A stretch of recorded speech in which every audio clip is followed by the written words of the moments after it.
कि मुझे अहंकार नहीं करना। ये अहंकार सबसे बड़ी गलती। जैसे रावण ने क्या किया, सिर्फ अभिमानी तो था, एक अभिमान ने उसको कहां पहुंचा दिया, मौत के मुंह में, जबकि इतना बड़ा विद्वान था, इतना बड़ा। सोचो आज के संसार में थोड़ा सा सोना, उसको सोने की लंका इतनी बड़ी, इतना बलवान बुद्धिमान सब कुछ था, जिसने जीत पाई थी मौत के ऊपर भी।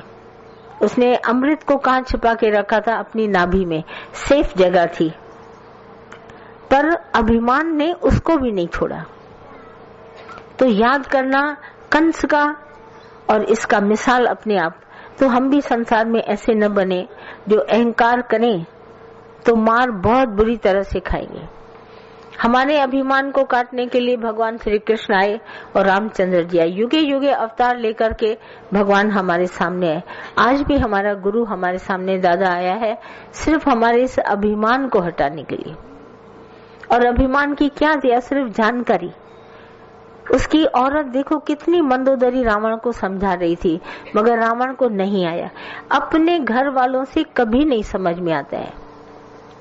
हमेशा हमको इसके लिए बड़ा गुरु चाहिए जो मुझे सिर्फ अहंकार पे वार करे, तब हम जाके इसको समझे। देखो दुर्योधन को कितना अभिमान था, भगवान श्री कृष्ण ने उसका ऐसा अभिमान हटाया। कैसे? उसने शिक्षा नहीं ली, गुरु से उसने शिक्षा नहीं ली, गुरु नहीं किया, मगर अहंकार से खेलता रहा, खेलता रहा, खेलता रहा। आखिर उसको ऐसा पकड़ा, जो बात करे उसमें असफलता। देखना ये भी एक तरीका है। हमारा गुरु अभिमान किसी तरीके से भी ले सकता है। दुर्योधन का अहंकार भगवान श्री कृष्ण को हटाना था। उसको जो बात सामने वो करे उसमें असफलता, लाक्षागृह बनाया उसमें असफलता, कुछ और उसने कहा इसको बंजर जमीन देते थे उसमें असफलता, इसको हर जगह असफलता दिखाई। वो सोच रहा था ये दुखी हो पांडव, मगर वो दुखी नहीं हुए। तो इस तरह से असफलता उसको इतनी दिलाई कि वो खुद जाके आखिरी में जैसे नहीं सिर बचाने के लिए पानी के अंदर जाके बैठ गया। वो दूसरे का बुरा चाहता था मगर बुरा हुआ नहीं, ये असफलता है।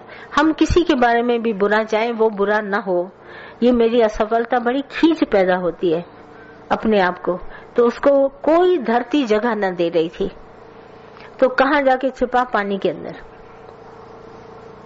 और भगवान श्री कृष्ण के भाई ने सोचा इसको बचा लें, ये मेरी भक्ति करता है, पर आखिर इसको पानी से निकाला। कैसे निकाला? प्रशंसा करी तो पानी से निकाला, आया बाहर, प्रशंसा करके उसको वार किया। कुदरत देखो संसार की। आप किसी को भी अंदर में सताना चाहेंगे, किसी को नीचे दिखाना चाहेंगे, किसी को गिराना चाहेंगे, आपका अहंकार बढ़ेगा, आप इतने अंदर में सताए जाएंगे कि पूछो नहीं। शकुनी उसका मामा उसको कैसे हिलाता था, इधर से लेकर उधर से लेकर उधर से ले, बहुत सोचा, पासे फेंके, द्रौपदी के ऊपर वार किया, परंतु असफलता। वो नग्न करना चाहते थे मगर हुई नहीं, ये असफलता। वो इनको भगाना चाहते थे, 14 वर्ष के लिए वनवास दिया कि वन में जाओ और तुमको दुख मिले, पर पांडवों को दुख नहीं मिला। वो भेष बदल के कहीं न कहीं रह लिए, उनका खाना पीना, रोटी कपड़े मकान का सारा इंतजाम भगवान ने किया, हर जगह वो बचे। और इसको अंदर में बोला मैं कितना भी इसके षड्यंत्र रचता हूँ मगर सफलता इसको नहीं मिली। ये भी अभिमान निकालने का तरीका। भगवान किसी भी युक्ति से अभिमान हटा दे, हम कुछ कह नहीं सकते भगवान को। उसके पास 1000 युक्तियां हैं, 1000 तरीके हैं, 1000 तरीके से वो हटा सकता है, छोड़ता नहीं किसी को। और सीधा वार है, कुछ नहीं हमारे से भगवान को चाहिए, सिर्फ हमको सुख देना चाहता है, हमारे अहंकार पर वार करता है क्योंकि उसकी हमारे से प्रीत है, वो हमारा अभिमान हटाना चाहते हैं। पंखे थोड़े चलेंगे, क्या चीज, क्या चीज सुनाई नहीं दे रहा है। आता है, कल्पना अपने को करनी चाहिए। भविष्य तो बना था भगवान बना हमको करनी चाहिए।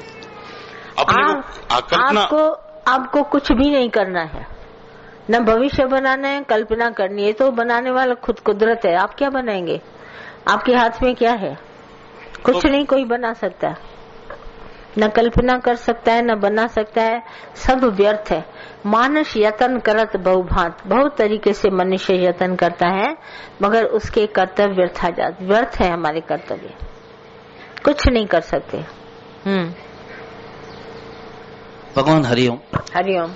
भगवान ये जैसा आज ख्याल है कि तू अपने ही ख्याल से सुखी है और अपने ही ख्याल से दुखी है। हाँ। तो दादा की बात याद आती है, दादा बोलते थे सुख और दुख है नहीं, हाँ। तेरे मन के मानने से है। हाँ। हालत आएगी, हाँ। हालत पूछकर चली जाएगी। हाँ। अगर जे तू निश्चय में है तो तेरे को कोई हिला नहीं सकता। हाँ।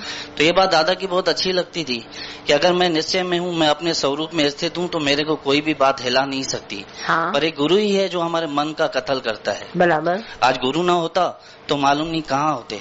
सच्ची बात है, राइट है, बहुत अच्छा। भगवान एक भजन एक अगर आपकी आज्ञा हो तो। हाँ भले सुनाओ। जागरे मुसाफिर तू। हाँ। तो भगवान समर्पण का क्या अर्थ है? मुझे आपका कॉन्शियसनेस चाहिए। समर्पण का अर्थ मैंने कल बताया था आप सबको, नहीं? और ये जो भगवान श्री कृष्ण गीता में कहते हैं ना कि सबसे मन निकालो, बड़ी सिंपल सी बात है। हमारे दादा ने कहा सब में भगवान देखो, बात बराबर है। सबसे मन निकालो और सब में भगवान देखो। तो मन उसके शरीर से निकलकर आत्मा में गया। तो जहां मैंने देखा, विचारों से ख्याल करके देखा, बोला ये तो भगवान था, तो मन निकल गया। अब तुम्हारी देखो रोजी रोटी जो भी तुम रहता है, कहीं भी रहता है, उससे मन निकला हुआ है। पर कहाँ मेरा ध्यान है? तुम ब्रह्म स्वरूप है, जो मैं हूँ सो तू है। यही शरण भी हो गई। किसी तरीके से ज्ञान को तुम लेके आओ, ये मिश्री की तरह मीठा है, जिधर से भी खाओगे वही अर्थ निकलेगा। तुम सिर्फ जाके सब में भगवान देखो, तो तुम्हारा सबसे मन निकल गया, एक परमात्मा में जाके टिका और वही तुमने शरण ले ली। कुछ नहीं है और ज्ञान बहुत सरल है। तुम्हारी बुद्धि चलती है तो ज्ञान कठिन हो जाता है, पर बुद्धि को न चलाओ, सिर्फ ध्यान से देखो, ये बिल्कुल सरल है। ठीक है।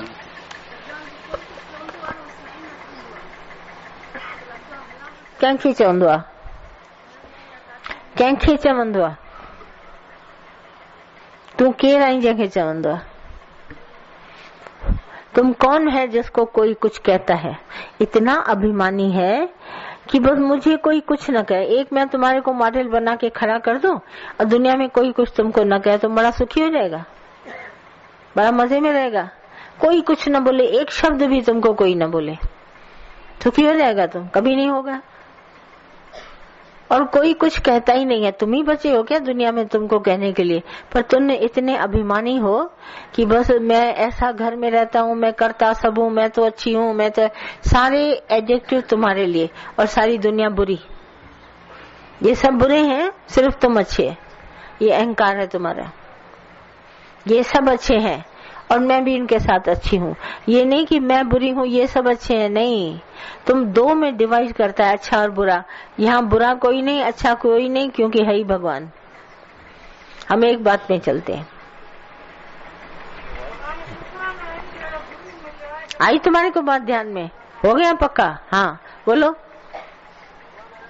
ज्ञान को बाद अनुभव हुआ है, वाकई जो दादा का ज्ञान है ना, एकदम शक्तिशाली है और इसकी वाणी में पावर है। हाँ पावर तो है। हाँ, ये हमने देखा है और सुना, अपना अनुभव भी करके देखा है।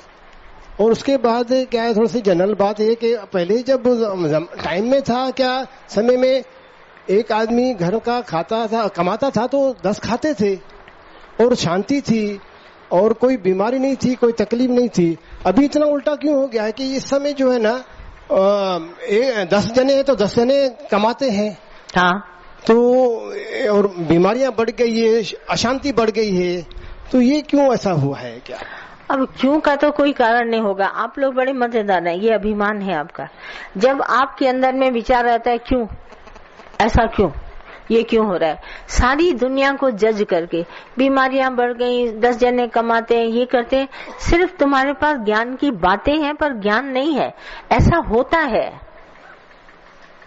दुनिया में ऐसा होता है, सदियों से होता है, और तुमने क्यों लगा दिया, ऐसा क्यों होता है। अब तुमको अगर हम कोई भी कारण बता दें तो तुम उसको कारण को लेके घूमोगे, सब जगह बातें करोगे, इसलिए होता है, इसलिए होता है, इसलिए होता है। जैसे नहीं थोड़ा नीम हकीम हो जाता है, अरे पेट का दर्द, बोला मैं बताता हूँ, ऐसे होता है। फिर बोला ये बता, मैं बताता हूँ, फिर इसकी मैं दवाई बताता हूँ। ये छोटे छोटे हकीम मुझे रास्ते में बहुत मिल जाते हैं। हाथ में दर्द हुआ, ऐसा हुआ, पैर में दर्द हुआ, ये बात हुई। नुस्खे तो ऐसे मिनटों में लिख के देते हैं, जानकारी कुछ नहीं और बताते सब है। ऐसा क्यों होता है, ये तुम्हारा अभिमान है, ऐसा होता है, बस बात खत्म। हम समझ गए दुनिया ऐसी होती है, कौन सी नई बात है। तुम्हारा अभिमान बार बार उठता है, ऐसा क्यों होता है, फिर ऐसा क्यों होता है, फिर सत्संगी ऐसा क्यों करते हैं, फिर फलाना ऐसा क्यों, अरे क्यों क्यों क्यों लगाई है, बार बार क्वेश्चन मार्क, ऐसा। अरे होता है ना, क्या हुआ, मन तो सभी का एक सा है, अभिमान सबका एक सा है, हुआ तो क्या हुआ, तुम किनारे से निकल जाओ। इसने डांटा क्यों, इसने ये किया, तुम सोचते ही रहो, सारी दुनिया चली जाएगी, आखिर में तुम सोचते ही रहना। इसका कारण ये तो नहीं है कि को एजुकेशन है, इसका कारण है कि तुम अभिमानी है, तभी तुमको ऐसी दुनिया लगी। मुझे नहीं लगती, तुमको क्यों लगती है ऐसी, तुम दुनिया देखता है ना, मैं भगवान देखती हूँ, मैं भगवान देखती हूँ, मुझे दुनिया आंखों के आगे है नहीं। तुमको दुनिया दिखाई देती, तुम जानो, मुझे तो भगवान दिखाई देते हैं। चोर चंडाल नहीं दिखाई देता, पापी पुण्य नहीं दिखाई देता, एक परमात्मा दिखाई देता है। तो मेरे पास कोई क्वेश्चन नहीं है, तुम्हारे पास 100 क्वेश्चन होंगे, दुनिया ऐसी क्यों, चोरी क्यों करता है, चंडाल क्यों है ऐसा। बैठ के सवाल जवाब तुम आपस में बैठ के निवारण करो, कभी निवृत्त नहीं होंगे, क्योंकि अभिमान ही एक हमारा क्वेश्चन है, अहंकार। तुम तो सबकी खाल निगाह, नौकर ऐसा क्यों करता है, घर वाले ऐसा क्यों करते हैं, सब तुम्हारे पास है ही क्या, यही तो पूछते हो मेरे से। फिर गीता में भगवान ने ऐसा क्यों कहा, अब बोला भगवान ने अर्जुन के टाइम पर, उसको सुधारनी होगी कोई बात तब बोली होगी, पूछेगा हमारे से क्यों बोला। अब मैं भगवान श्री कृष्ण के पास जाऊं, उसे पूछूं भाई आपने अर्जुन को क्यों बोला ऐसा, बोला तब बोला तब बोला, अब क्यों ना बोल रहा हूँ, अब तो तुम्हें बोल रहा हूँ, तुम फॉलो करो मेरी बात को। ये अभिमान है, अपने अभिमान को पहचानो, बाकी हो कुछ नहीं रहा है। जगत ही नहीं बना तो होता कहाँ से है। तुम तो अच्छे खासे लोगों को भुला देगा कि संसार बना है, संसार है नहीं। अब बताओ बात, जब संसार ही नहीं है तो उसमें ऐसा क्यों होता है, ऐसा क्वेश्चन आएगा। दुनिया ही नहीं बनी, है ही भगवान, तो कहे के लिए क्वेश्चन मार्क उठाए। हाँ और कुछ, हाँ बोलो। भजन, भजन सुनाते हैं आप, सुनाते हैं, सुनाओ ना।